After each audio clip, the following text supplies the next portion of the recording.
Welcome to the High Rise Podcast, presented by Headset, the leading data and analytics company for the cannabis industry. Emily, have I ever told you about my first ever job? I don't think you have, Cy. Yeah, I'm not surprised it hasn't come up, but I think I was about 16 years old, and my friend, who was also 16, had a car, had his driver's license, and, let's go down to the Dairy Queen, which had just opened in Orange County, where there weren't that many. It's such a, in Southern California, it didn't really exist. It had just opened. He wanted to go apply. I just wanted to get out of the house. So I rode along with him, showed up, and the lady that I guess owned the place handed him an application, looked at me and said, "Would you like an application?" I said, "Sure, why not?" No intention of getting a job, no real desire to get a job, but I just thought it was the nice thing to do and say I'd like an application. And I filled it out, and she said, "Great, trainings this Saturday. We'll see you there." We were hired on the spot. So I went through a rigorous Dairy Queen training where I learned how to make blizzards. I learned how to do the little swirl on the top of the ice cream cone. It was amazing. And it's kind of one of those things like, how did I get here? I was just kind of in it. I think after training, the store opened. It was a new store. I had maybe 2 shifts. And on my second shift, I had to tell them that my family had plans to go to Argentina for a couple weeks and I needed some time off. And it was quickly, we're not going to need you anymore conversation. So just as easily as I fell into it, I fell out of it. And that's my first job experience. You weren't long for the DQ world, you mean? I moved on. And when I did kind of want to have a job, I ended up at a little company called Blockbuster, which some people may remember, and worked my way up there, which actually wasn't the worst job, getting to watch movies early before you put them out for people and all of that. But that was my only food service job. But I wanted to bring it up because I want to talk about jobs. I want to talk about jobs in today's climate, particularly entry-level jobs. And, right now there's all sorts of concerns about, are we in a recession? A lot of signs point to it, but some signs point away from it. And one of those is the jobs report. And this came out just over a week ago, the June jobs report. And actually, non-farm payrolls, as they classify them, increased much higher than the estimate. So 372,000 new jobs topped the 250,000 new job estimate, which is great, right? Great news, right? Jobs are there, unemployment is low, and so on. But when you drill a level deeper, you find out that actually the leisure, hospitality, so certain classes of jobs are down. And that one, roles are down almost 2 million from February in 2020. And, it's somewhat unsurprising because of the pandemic and all of that. But as things are coming back around, just to seeing them so low. And I think what an interesting takeaway here is that a lot of these jobs are often entry-level jobs, and the entry-level jobs are going vacant. I don't know if you've had this experience. I've gone to a Starbucks and it's been closed because they haven't had enough people to, staff the location. And you see, help wanted signs everywhere at these entry-level kind of roles. And so, you have that problem, and then, you have this younger audience not coming into the workforce, not, filling those jobs and adding to, a lot of wage pressure that's happening. So it goes deeper than just the top level. There's more jobs being created, but just variety of jobs. And the real reason why I bring this up is, at Headset, we write industry reports and we publish them, multiple times a year, monthly at a minimum. And we just did one on a budtender turnover report. As we all know, budtenders are, I guess, the fuel for the engine of cannabis retail, right? They're the ones that are in there keeping it going, customers coming in, patients coming in, trying to understand, navigate this complicated, crazy industry, and they're there to help facilitate. And what we find at Headset in this report, the big takeaway is that 55% of budtenders who have worked at any point over the previous 12 months had departed by the end of that time period. So that's pretty low retention, right? 1 out of 2 basically is gone. And just kind of for comps, it's actually not the worst. Retail employee turnover rates are at 63%. So just general retail is a little worse than cannabis. But I do want to talk about cannabis, and I want to talk about what that means, to see that kind of turnover in an industry where we see, slowing growth happening in many markets. We see continued challenges, for the operators in many markets. And so what does this mean? Jobs are looking good, entry-level positions are going unfulfilled, and you have, this world where 1 out of 2 new hires in those entry-level positions are leaving the job or not making the cut.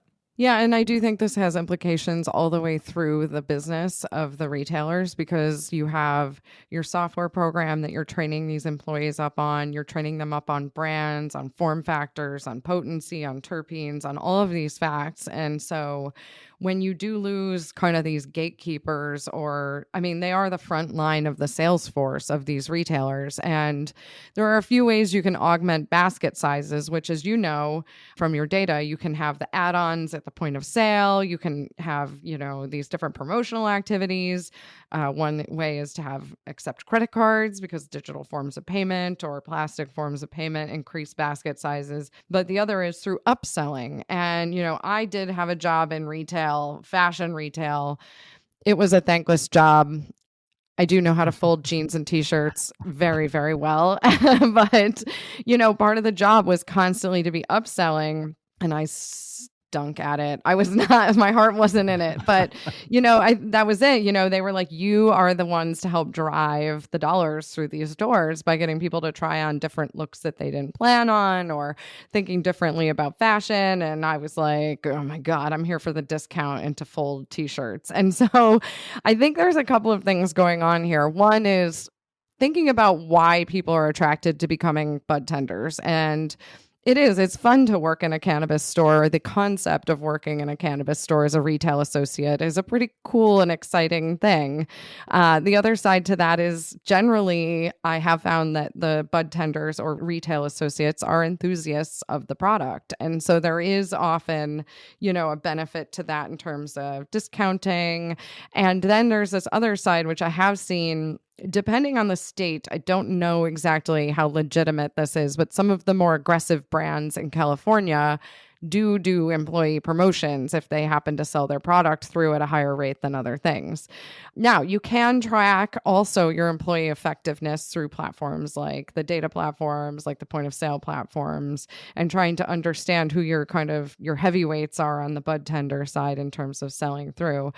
But it's certainly, we are living in a service and hospitality business in many, many ways, kind of like the Dairy Queen moments. And same thing when I worked in a restaurant. My job was to upsell in the restaurant, to upsell generally alcoholic beverages with tremendous margins on them, and dessert, because that also has massive margins on it. So there are ways that you can do that, but all of these jobs are very tough, and the hours are tough. And, you don't often have a path to ownership or autonomy around the job. And it depends on the organization that you're working with, but whether or not they make you feel bought in or part of a team, rather than just a transactional person who comes and goes and collects a paycheck.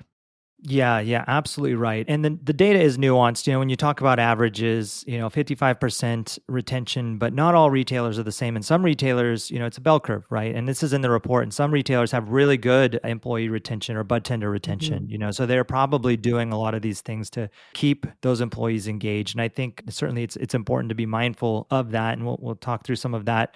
But, beyond that, you mentioned kind of performance. And we do see that the employees, the budtenders that have the highest monthly sales ranks, those ones have lower turnover, right? So Yep. You just watch the curve, like as you go down in rank, the turnover gets much higher. So, that could be a sign of those team members are more engaged. Those team members could potentially be more rewarded because of the upsell behavior. Just maybe more passionate about the industry and more educated about the industry, whatever it is they're doing, they're the ones that usually stick around a little longer. What's really shocking is to me, and I don't have numbers on this in just traditional retail, but in the first 30 days, almost a full quarter of new hires in the budtender role don't make it. So, that's a crazy amount of turnover that early on, right? So come in, I was in that cohort at Dairy Queen, right? So I was inflating their numbers. They lost money on you, Si. I know, we don't have the less than 5 days. That's what we really need. But you do lose money, you do lose time, right? That's a manager's time, that's someone training. Those new hires are, interfacing with your clients and they're not as educated, right? And so, the customers that come through, maybe working with people that, aren't going to be there for very long, and that could leave a poor experience for that customer. So a lot of things to think about as a retailer. And I think, in today's inflationary climate where, entry-level jobs, you're just expected to get paid more and more. If you do see that turnover happening, you're going to need to backfill that with someone. And that someone may say, well, I want, more money in today's world. And it's just going to get tougher, right? As, we go into this, potential recession here and, people's purchasing power goes down or they're choosing where to spend their money in different ways, being mindful of that, I think it's going to be a bit harder on the retailer. So getting in front of this is, I think, really important. If I was a retailer, I'd be thinking about those retention plans. I'd be thinking about those appreciation type events. I would really be thinking about structure of my store. Every retailer, has different models. I've seen models where a little more like an Apple store where you can wander around, pick up products, look at products, and maybe find someone in a t-shirt and then ask, if you have questions. And I've seen models where you're sitting in the lobby, and this is adult use, not medical, where you have to check in at a window, you're sitting in the lobby at a couch and you get, ushered into the back, and it's a one-on-one engagement. Models like that, are probably really good for the upsell, and like the conversation that's happening. And if you have a good budtender there, they can encourage you to try more and put more things in your basket than you might on your own. But it is a one-to-one relationship. Then you have, throughput of customers coming through at the store. And if you got a bunch of people waiting in the lobby, they're not transacting, right? And what if you have a small parking lot? This is something we talked a lot about with when the New Jersey stores opened up, and parking lots, and how fast can you get people through that new market? And if the budtenders have to take a long time, that's going to be tough. And if you can't backfill some of those roles, you just have less budtenders working, and that means less customers coming through, depending on the store type. So these are things that I think, are important for people to really consider, and for us as an industry to be thinking through, what does that mean when we talk about entry-level jobs are having to pay more, and it becomes harder on the business owners to be able to fill these roles. And it's obviously beyond retailers. I think any entry-level job in the industry, growers, the people that work in production facilities in entry-level roles are probably having some of the same challenges. We just don't have the data on that here at Headset, since we focus so much on what's going on at retail. Yeah. And I think about the analogs to other industries. You have like baristas in coffee shops who are, very fine at the task of creating really good beverages around that. You have bartenders. You have career folks who that is their career. They're in the barista space. They're in the bartending space. They're in the hospitality space. Like, I knew when I was waiting tables, there were some waiters who I knew who were servers who actually had a seasonal rotation. They would be like down in Florida during the winter time, come back up for the more lucrative summer months when we would be having serving at weddings. But, these are the ways you can do really well and have that be a career. And being a good server is a coveted thing. Like, Anthony Bourdain would really lean in to hire the right people, because that's the first face that the cuisine that the chef has put forward as an art form is meeting the consumer. And the same thing with cannabis as it pertains to products or very carefully or finely cultivated cannabis. It's just like also working in a tasting room in wine country, and I think about every time I've joined a wine club, it's because I've had a pretty compelling person working with me there to really educate me about the wine itself, about the brand, the whole experience. And so I think that there is a lot of pride in these jobs, even though they are quote unquote entry level. And I think that that's like the job of the companies to figure out how to engender and create space and let these groups feel like they have some power in their positions. Back when I first got into this, High Times and Dope used to have budtender awards where they would honor budtenders across companies. And I remember trying to figure out how that was, but it was voted in by industry people. And so it was pretty cool. And I remember going to a couple of them and people loved them. There was real pride in that. And so I don't see why we should be getting so far away from it that cannabis is just a transaction.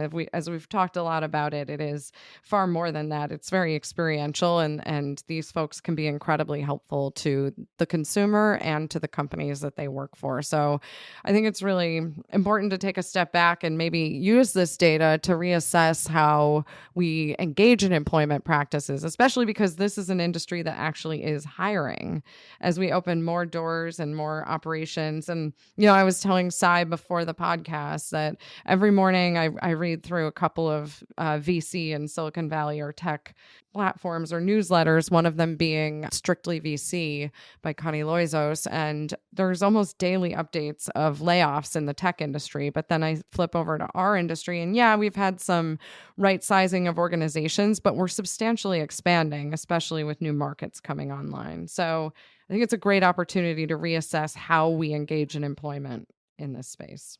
You got it. And I think if Dairy Queen had taken it so seriously, who knows, I might still be there. Thanks for listening to the High Rise Podcast, presented by Headset. For more information on Headset, visit headset.io.